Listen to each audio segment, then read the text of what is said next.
嗨，大家好，我是李欧。上一集我们去世界第8大奇迹米尔福德峡湾，还有去魔界场景格林诺奇骑马渡河。那纽西兰的最后几天，我们要到白石小镇奥马鲁，看看全世界最小的蓝企鹅归巢的可爱画面，还有到阿卡罗阿看羊驼。那因为我们太想去上礼拜被取消的塔斯曼冰川健行，所以我们只好果断舍弃南岛第2大城但尼丁的行程。下一个纽西兰的必玩景点是蓝企鹅保育中心。蓝企鹅保育中心是全球唯2的企鹅保育基地。那我们在这里可以看到全球最小的企鹅品种蓝企鹅，它大概只有20到30公分，然后体重只有1公斤以内。那蓝企鹅它们的习性就是日出而作，日落而息。早上的时候，它们就从这里到海上去捕鱼，然后黄昏的时候，它们就会到近海。太阳下山，它们再一批一批的归巢。那我们今天要看的就是企鹅归巢的壮观景色。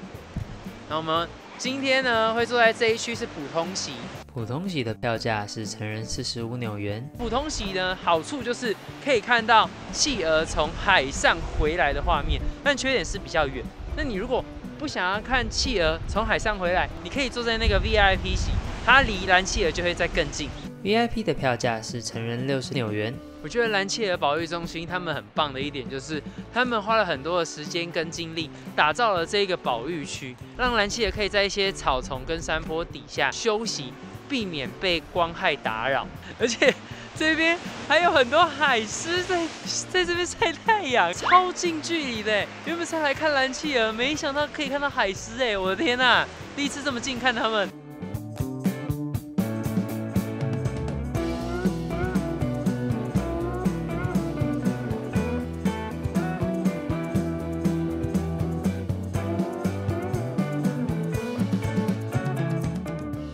但这里有一个牌子说，请勿碰触。虽然它就近在咫尺，但大家不要碰哦。哇，好近哦，好可爱哦，超可爱的。我们看蓝企鹅归巢的时候，是全程不能使用相机拍摄跟录影。刚刚那个柜台小姐跟我说，如果你的相机是没有闪光灯的话，你在这个园区以外的地方有看到的话，可以在远远的地方拍他们，但不要打扰他们。他们之所以会完全禁止，就是怕你拍了，那其他人也想拍，想要拍的人，他们没有关闪光灯什么的，就会严重影响到蓝企鹅他们。我们看完今天的秀了，非常的精彩。我们今天非常幸运看到116只小蓝企鹅，然后它上岸的时候还会这样噔噔噔噔，在那边抖抖抖抖抖，非常可爱。刚企鹅归巢的时候，因为他们离那个海狮很近，然后有一个海狮直接打喷嚏，它就那一只小蓝企鹅就直接被吓到，退了3步，超可爱的。所以我们今天坐一般座位区居然有4批小蓝企鹅，因为它的新巢穴刚好就在我们那边，有25只的小蓝企鹅从我的正前方走过去，而且是走进栅栏里哦，比那个 VIP 区隔着栅栏还近，只有1公尺，真的离我超级近的。我没想过可以这么近的看到小蓝企鹅，而且我还是第一次看到企鹅的那个颜色是蓝色的，超酷的。然后出来这边也有小蓝企鹅的小娃娃，他们按这个按钮还可以听到他们的声音。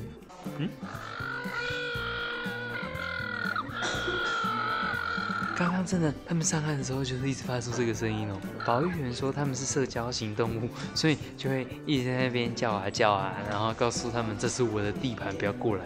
真的是一个蛮有意义的活动，我觉得非常值得花一点钱过来这边体验，支持一下小蓝企鹅的保育活动。下一个纽西兰的必玩景点是奥马鲁历史区。奥马鲁历史区可以看到许多漂亮的白色建筑物，那这些建筑物都是由奥马鲁岩所建造。奥马鲁这边盛产乳白色的石灰岩，所以他们这里的岩石就以奥马鲁岩来命名。那由于纽西兰曾经被英国殖民，所以这一边的建筑很多都有维多利亚时期的风格，是很漂亮的欧式建筑，有一种1秒飞到欧洲的感觉。那漂亮的建筑就能感受到奥马鲁在19世纪淘金热时期这边非常繁荣的样子。那虽然现在镇上的人口不多，但是这些欧式建筑物非常的漂亮，而且人很少，很好拍。像我现在在这条港口街，走到街底就有一个很多人来都一定会看的英国自行车。这个自行车的前轮非常大，因为当时制造它的英国人觉得轮子前面比较大，会骑得比较快，但其实它这个高度反而增加了很大的危险性。那它旁边这里有一个小梯子，可以让大家踩上去，在这边拍拍照。港口街往前再走几步，就可以到达蒸汽同客总部。这一边可以看到这个超巨大的蒸汽火车头，还有一个飞船，非常特殊的装置艺术。那里面呢，它也有一个小型的博物馆可以参观。蒸汽同客总部的火车头，它是可以有表演的哦。这边写，你只要投入2块纽币就可以看它表演。我现在就来投看，投进去看看会有什么表演。2块钱的表演非常的便宜。哦，开始了吗？它要开始了，它在冒烟了。结果手残没录到。而且我们再多走几步，到他们的主街道上，有更多漂亮的建筑，像我身后这个议会大厦，还有这个大钟楼，也算是奥马鲁这一边的标志性建筑。然后它前面有一个纪念碑，这一个大理石立柱是为了纪念纽西兰人他们参加第1次世界大战牺牲跟贡献的人。那对面这里呢，这是银行，也是非常漂亮。然后后面的哥德式教堂是1866年建好的圣路加教堂，它同时也是这一整座奥马鲁小镇第一个使用奥马鲁岩建造的建筑物。它整个城市虽然小小的，但是非常的清幽，而且有各式各样漂亮的维多利亚式欧式建筑，是一个可以来这边悠闲放松一下的小镇。我们在奥马鲁小镇逛了1个下午。那现在因为肚子有点饿了，要来吃点下午茶。这一间餐厅叫做 Star and Garter， 听说它的巧达海鲜浓汤非常厉害，然后餐点的价位上也跟台湾没有差到很多，所以我们来吃吃看。餐厅的桌椅都是很有质感的实木，我们坐在窗边位，光线洒进来，非常的舒服。我真的快被吓死了，超大一份！我们本来只想要吃个下午茶，这个巧达浓汤居然跟我的脸一样大，然后这一盘炸鱼薯条也大的不像话，超扯！还有附1个大蒜面包，哇，超丰盛的，看来晚餐可能可以不用吃了。它的巧达海鲜浓汤超爆多料，好扯哦！挖到的每一口都是满满的海鲜呢，而且重点是超大一碗，马上来喝喝看。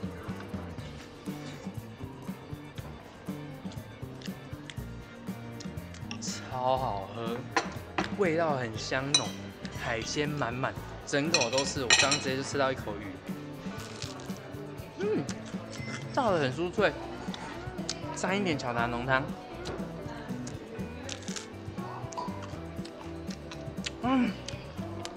美味，好吃，真的好吃。炸鱼薯条的外皮炸得很酥脆，沾一口塔塔酱。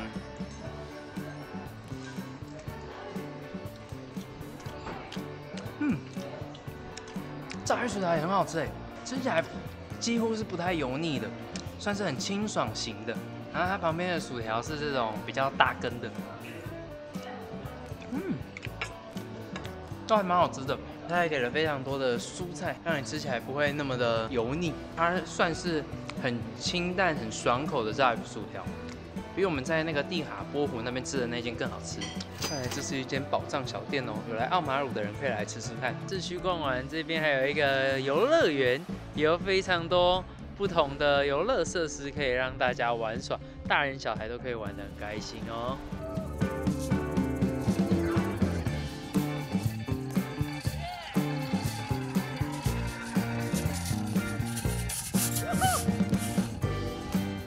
游乐场的旁边就是大海，可以看到港口上充满了许多的船只，还有海鸥。建议大家可以接近黄昏的时候来港口边散步，可以感受到奥马鲁清幽的氛围，还能看到漂亮的夕阳哦。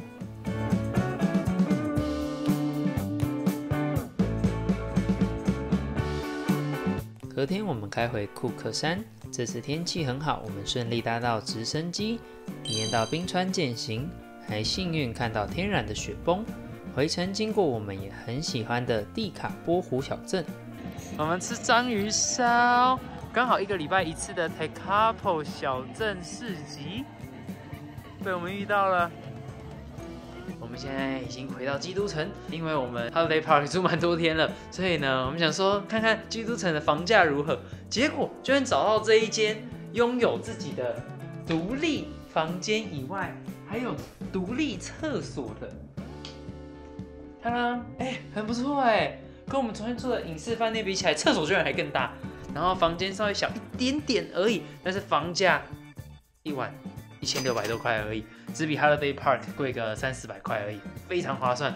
击推这一间青年旅馆，这间叫 Hakka House Christchurch， 看起来也蛮新的，空间也很足够。重点是它也有厨房，还有交易厅等等的，然后又在市中心，算非常方便。下一个纽西兰的必玩景点是阿卡罗阿。阿卡罗阿是一个很漂亮的小镇，它在这个峡湾这里。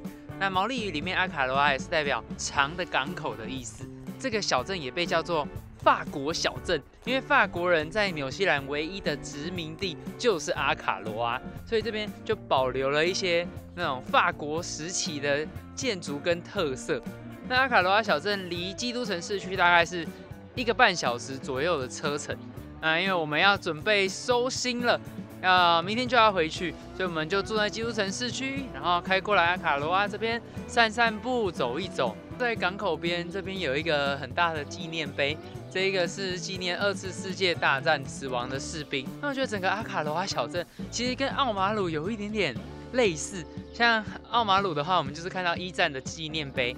然后奥马鲁它是被英国殖民，所以就有很多维多利亚式建筑。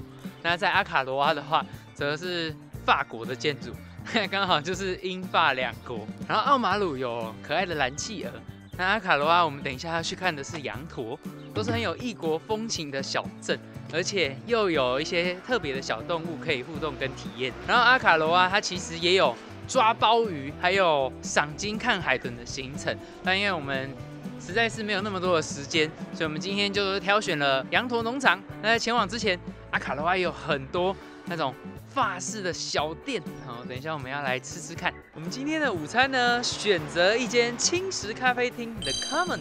这一间 The Common 它有4.7颗星，它的座位非常的有南法风，有户外的跟室内的，户外的空间非常大，这边都是一堆木椅，然后他们的店是早午餐的，室内空间也很温馨。它的这个水超像一台咖啡机的，好可爱哦！这一间店是宠物友善，而且有2只恋狗，不过我现在没看到它们，不知道是不是还在睡觉。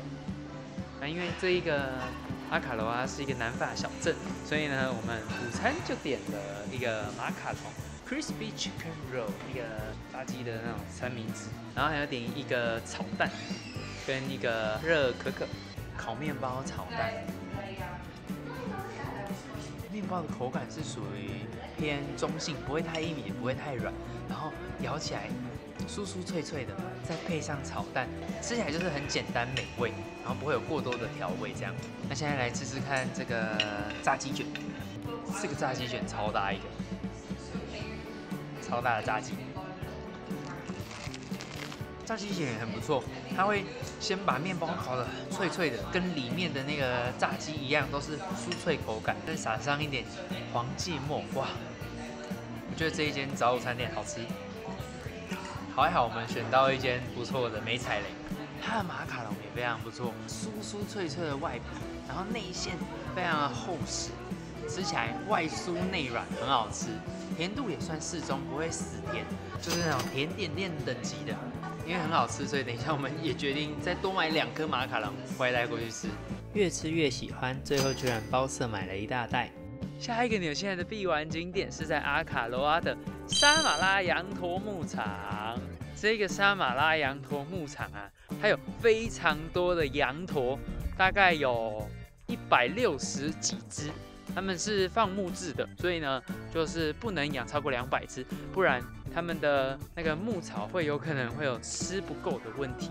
它这个农场很不错的是，它是有包含导览，它会先告诉你一些羊驼的小知识啊，还有要怎么跟这个动物互动。像刚刚他那个解说员就告诉我们说，羊驼的反应非常慢，所以你不能在它旁边有很大动作，或者是挥手这种很快速的动作。他说这里都是厕所，我们要走回来。这一区草丛区是厕所，所以刚刚我们差点踩到大便，应该没踩到吧？啊，没踩到，好险啊！他说他们反应非常的慢，所以如果你挥手挥太快，它会直接被吓到，然后跳起来，所以要尽量慢慢的。然后你要摸它的时候，你只摸表层的话，它不会舒服，它会直接走掉，因为它的毛大概有厚7、8公分，所以你要把手伸进去里面抓它，给它按摩，它才会跟你互动。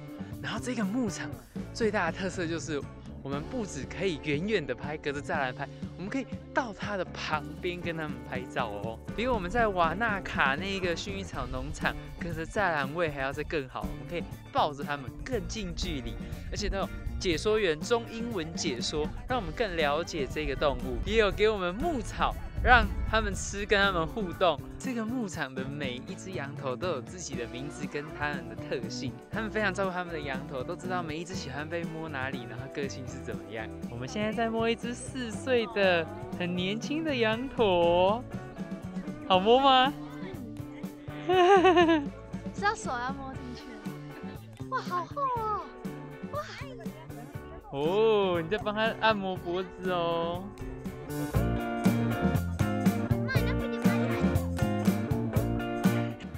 羊驼大变秀，好可爱哦！我要来摸羊驼牧场里毛最长的 Dennis 先生，他的毛好厚哦。解说员说他要是再不剃毛，他会热死。他的毛真的超爆厚的，我的手指头插进去之后，哇，我要插到我2个指节才能够碰到他的脖子哎，哇，这样帮他按摩。很爽哦 ，Dennis！ 哇，我们现在在喂羊驼宝宝了，羊驼宝宝好小，好可爱哦。在喂羊驼的时候，有可能会太兴奋，不小心没有注意到便便，然后就踩下去。我现在就踩到一坨，踩到一坨便便，要来我们这个刷子区，大便。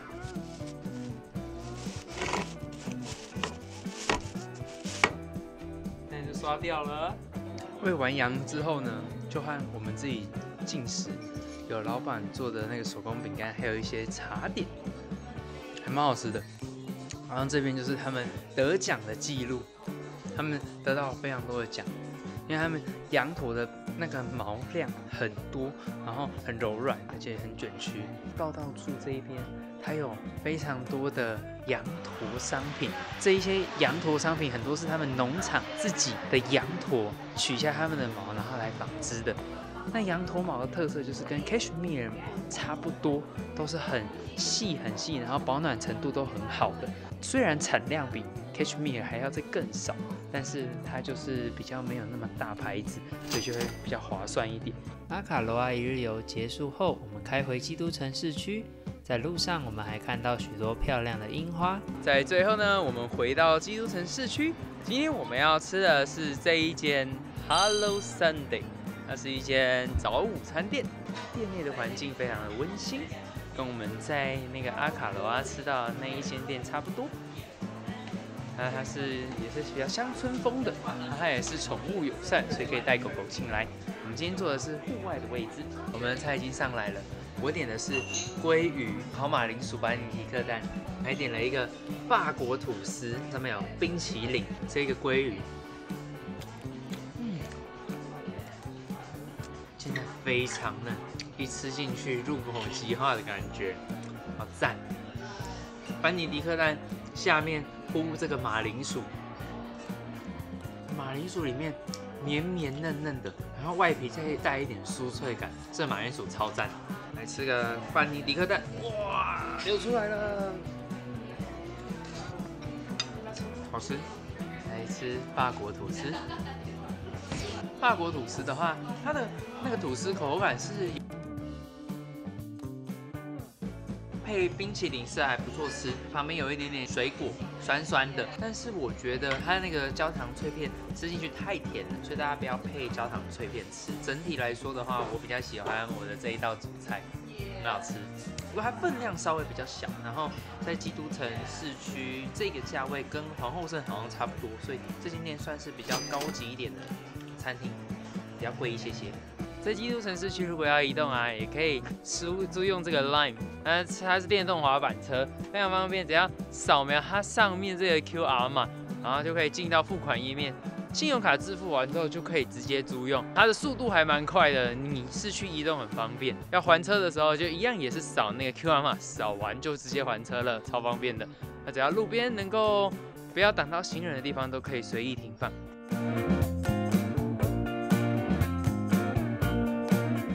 最后一天，我们就在基督城市区走走逛逛，在饭店附近的基督城植物园看花草还有喷泉，到基督城艺术中心欣赏漂亮的建筑，一边走一边拍，享受最后的纽西兰时光。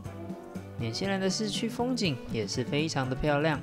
那以上就是这一次我们这趟纽西兰之旅，到过一些很不错的地方，分享给大家。那希望这些景点大家都会喜欢。我大推库克山，还有蒂卡波湖，还有很多户外活动，格林诺奇骑马等等的。大家有机会真的一定要来纽西兰体验看看，非常特别的体验。天气有时候也很阴晴不定，所以如果你能够安排多几天给你弹性行程的话，就可以比较像我们这次冰川没有成功，那我们就换到下一个礼拜。那如果天数比较少的话，就可能有一些地方得舍弃，比较可惜一点。所有的实用网站连结，还有优惠的订票连结，我都放在底下资讯栏分享给大家。那也感谢我们这10几天的露营车好伙伴，有他带着我们环整个南岛。那我们要准备去环车搭飞机啦。那我们下期再见，拜拜。